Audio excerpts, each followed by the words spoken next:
A very good evening to you and welcome to Monday's programme. 3 fake brides from Leicester have been jailed for taking part in a string of sham marriages.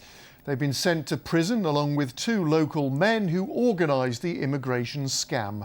Well, the head of Leicester's Register Office has told us there are dozens of sham weddings in the city every year. But he says some fake couples are being reported now by their own families. Our social affairs correspondent Jeremy Ball reports. Arresting you on the conspiracy to assist in the breach of immigration. A bride for hire under arrest at her home near Saffron Lane.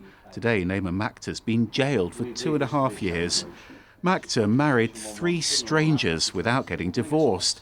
It was a ruse to con the immigration authorities into letting her fake husband settle here. Across the city in Highfields, Makta's boyfriend was arrested. Today, Ibrahim Meita was sentenced to 4 years in prison.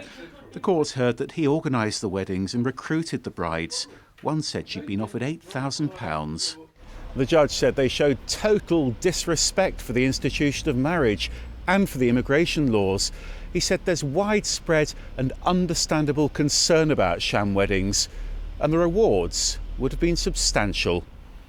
But it's no surprise to the head of Leicester's Register Office.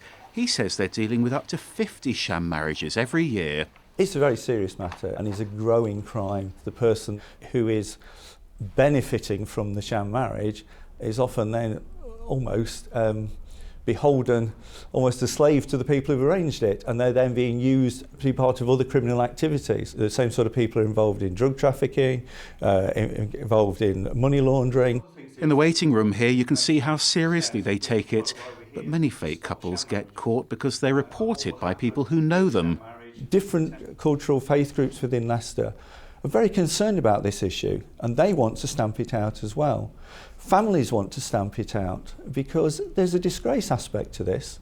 They don't want their people, their family, their friends involved in it, so they will often report it.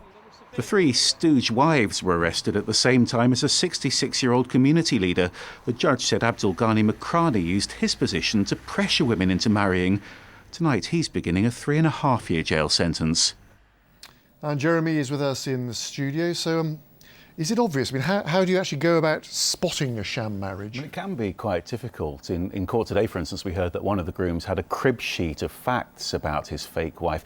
Sometimes, though, much more obvious. They've had couples who can't speak the same language. They've had couples who don't appear to know each other. They've had different couples from different areas who turn up with all the same guests. They told me about one really sad case of an elderly gentleman who was very confused, who had essentially been wheeled out of a nursing home by a distant relative for a sham marriage.